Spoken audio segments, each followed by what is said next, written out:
All right, everybody, we're ready to get started with Coach. We'll jump in with questions with Ryan Shumpert, Mike Wilson, and Wes Rucker. Two things to start. Do you have any sort of update on Olivier? And then second, just how effective did you think that 4-guard lineup was for you in the second half? Olivier ankle injury is what I've been told. He's not sure. Maybe they've looked at it on tape, but it's just his ankle. But I think he seemed fine, but I haven't, other than the fact I heard he tweaked his ankle a little bit. I thought that we were the lineup was good, and all year that's been a good lineup for us. It really has been. I thought Josiah did a great job setting the tone for us both on the offensive and defensive end at the very start. You go back and look at first half was played the way we expected it to be played, and it was going that same way in the second half. And Zakai hit those two big threes. They called timeout. He came to the bench and threw up, spit up on me, and then got up and went to the trash can and threw up. Came back and sat down, and we said, "You okay?" He said, "I'm good." Then he goes out and scores a basket. So it was one of those days for him in the second half. He really responded well. But I thought it was really a total team effort with everybody that contributed. It was really I thought our poise was really good. We knew that they would pressure and do the things that they did first half. They ran it at us really hard. That's where they were scoring. And then we had, through that one segment from the 16 to the 12, we had some major breakdowns on the defensive end where they scored 8 quick points that we can't allow. Yeah, Rick, I kind of asked this after the last game, but it seems like continually you're getting guys to do exactly what you're asking them to. Has anything changed in terms of the messaging to them, or is this just a matter of getting late in the season and guys starting to understand what you're saying?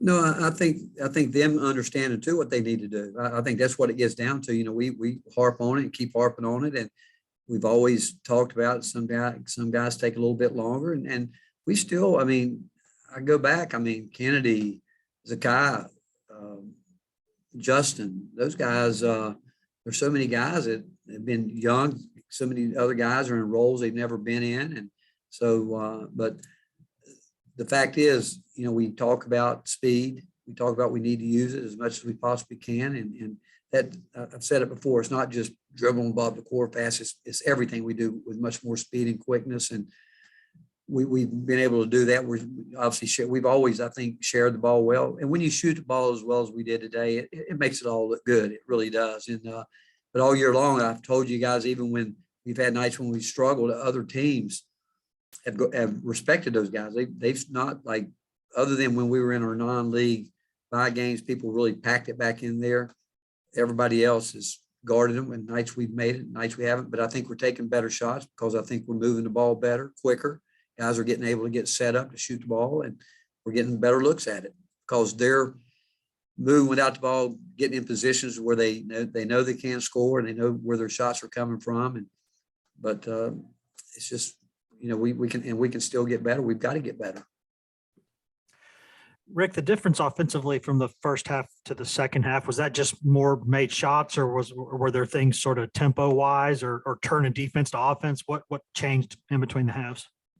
No, I do think we were able to capitalize off some turnovers and get out and go with it. You know, Zakai's 2 threes those are transition buckets where he, you know, early in the game, he was taking it way too deep, and we keep telling him that we like that mid-range jump shot for both he and Kennedy. You know, we like those shots, but they still get there, try to force it just a little bit more than they need to. And but it's a little bit tougher than people might think when we come off the screens or come off handoffs. That rear view contest that people can put on smaller guys can affect them a little bit. He got fouled on one, but if you're going to come off of it shooting it, it's got to be a quick one bounce and pop up. 2 bounces, it allows the defender to get back into it, and so I think they're still trying to learn that part of it. We want those guys not to take it too deep and get in there and try to throw some tough passes at those post guys. But Z early was trying too much. He second half, I thought he let the game come to him more so, but no, we went mostly with our flow game and both halves. And without Santi, I thought, you know, we went through a stretch there at the when was it? Somewhere we went 7, 8 possessions where we, missed layups or missed some shots and bogged down a little bit on offense, but certainly they have something to do with that too. I mean, it's just not us, because we're not going to score every time. And South Carolina's a good defensive team. But overall, the second half, we the shot making, that changes everything. David Pascal, Rob Lewis, and Madison Blevins. Rick, when you think about Josiah, he's had stretches all 3 seasons where he's had really good patches and maybe patches where he doesn't play as well. What do you like about him right now? Is he playing as well as he has for you? And maybe what's he doing now that just with experience that he's gained? What he does, David, he's a basketball player, and he's going to do whatever he has to do to help his team win. Josiah has always been very unselfish, sometimes to a fault. I mean, he wants to be a guy that he's a connector, both on and off the court. I think that he, early in the year, as you guys know, he struggled, but he's spent so much time working on his shot. And I think, again, what I said earlier, the ball movement, playing at a quicker pace, getting set up has helped him shoot the ball well, that he's shooting the ball in flow. But defensively, I mean, think about what he does. He played 30-some minutes tonight, 35 minutes. And, you have to have a guy like that today in college basketball where you can play him big, or when we size down because of his size and the fact that he can rebound with big players. But it's his versatility. And he's developed a really terrific basketball IQ. He knows our scout report. He knows what's going on out there. He directs a lot of what's happening, especially on the defensive end. And today I thought he really, got it going on the offensive end early too. That helped us get off to the start we did on that end. Coach, Zakai and Josiah put up big numbers, but Kennedy had 10 assists, just 1 turnover. Is it really starting to click for him? Do you think, just running a team, what he needs to do? I can tell you this. I think it goes back in where he's been better is defensively. I think that when you get lost into the game defensively and you don't put so much pressure on yourself offensively, I think instincts take over. And I think that's happening for him. What he has grown tremendously the last 3 games. The last 3 games, I'm trying to think. From the time we left Texas, he has been totally locked in defensively, really, really locked in. And, he's playing more direct lines to the basket, moving the ball quicker, the ball's not sticking. He gets the ball in the backcourt, his first 2-3 dribbles are much quicker, much faster pace. And, when he gets going downhill, I like the fact he goes in. He had a couple shots blocked tonight, but that's fine. That's part of the game. We need him to have that aggression. And when he does that, Sakai plays with that aggression. Santi, Josiah, it just kind of filters to all the other guys. Coach, obviously a pretty solid all-around offensive game, shooting 52% from 3, but just 14 points in the paint and only 4 at halftime. Are you concerned at all about finding some offensive balance? Right now, I'm not concerned about anything. If you tell me we could score 81 points every night, I'd take it any way we could get it. Any way we could get it. I thought tonight, again, John, we at one point in time, we thought maybe we'd start playing inside out. But John said, Coach, I'd rather to stay in our flow. Let me move and roam. And they like being out there. It opens up the lane. And when you get going downhill, again, I think sometimes me included thinks that, hey, we got to play with our back to the basket because I've been in the game a long time and that's how it used to be. But there's a lot of different ways that you can attack, whether you catch it off the lane area, 4 or 5 feet. Olivier did it a couple of times a day. It doesn't necessarily have to mean it's got to be a hard back down and jump hook or turnaround jump shot. As long as we will attack, have an attack area mindset, trying to get into the high percentage area, that we'll take it any way we can get it. Obviously, I wish we could shoot like this every night. But if not, we'll have to figure out how to manufacture points like you're talking about. It could be from the free throw line or go inside and So game to game, that's where those game adjustments come in, that you've got to, based on the flow of the game and what's happening, you have to be able to adjust. I do think we've got the ability to do that.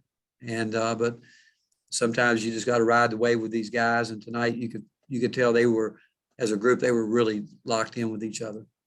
Quick Last follow-up too, Coach. Only 8 turnovers on the game as well. That's the least amount of turnovers since December 11th.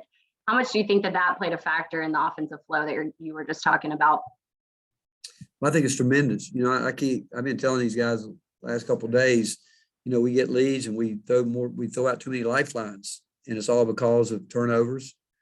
We went 3 possessions where we were obviously working the game, working the clock, but we turned down some shots there that ended up in ugly possessions. You know, when you're working the clock, you know, at the end, when you got the lead that we had, you're trying to keep them in long possessions without fouling them. And then on this side, you want to shoot the ball. And we were just taking it too deep into the clock, and we'll learn from that too. But I lost my train of thought. What did you ask me? I was asking about the 8 turnovers. Well, the guys would tell you that the one thing that if they want to get me riled up, it's turnovers. They would tell you that. It's always been something I've had a hard. I just don't think you have to turn the ball over like the one when I took Z out of hat. I've talked about that for 3 days. If you get sloppy passing it guard to guard across out front, they're good, they're active. There's no defense for that. And games when we've really struggled, those are the kind of plays that have hurt us a lot. And when you're playing with 3 guards, 4 guards like we did, you expect them to handle the basketball, and we did tonight. Last 2 for Coach. Grant, then Ethan. Rick, do you think it's finally clicked with Josiah that this is the aggression he has to play with on the offensive end, and this is the scorer that he can be? You know, Grant, I hope so. I really do, because, you know, Joe's he's been a great Tennessee Volunteer. I'm telling you, he's everything we want this program to be. You know, we kind of felt when Grant was leaving and really the last person that was when Jordan Bone and Lamonte left, we felt like that Joe would be the guy that would carry on what we want our program to be about. And he's done it with a lot of new guys having to come in, and certainly Santi coming in when he did. John's been a part of it. But Joe's been a real stabilizer for a lot with our program, not just what we see out here today, but I mean, go back to recruiting, everything. I mean, he's just been, like I said, a great Tennessee Volunteer. Josiah's been shooting 39% from 3 in the last 5 games. Just how important has that been to getting the offense going at times? Well, Zakai, you said Zakai? Josiah. Well, Josiah. yeah, Josiah. Well, Joe can shoot the ball. I mean, I think a lot of people early in the year questioned him, and I told him early. I said, I think you're rushing it. I think that you've gotten off to a tough start. I said, just play with the flow. You don't have to rush it. Just shoot the shot you practice. If you do that, we know you're good shooters. We can show you all the numbers you need to see. We you know, I go back to the very first scrimmage this year against Davidson. I think Joe hit 5 threes in that scrimmage. And at times we've shown him that it's just rhythm. And, you know, when he was out a little bit, I think like anybody, you know, when you work as hard as you put the time in that a guy like he does, you come back and you want it quick. And sometimes you can press. And I think he was pressing, but he is playing with a different level of speed right now and concentration. And like I said, when he shoots it, I think we all think it's going in. Thank you, Coach. All right. Thank you, We'll have guys. the players here in just a moment.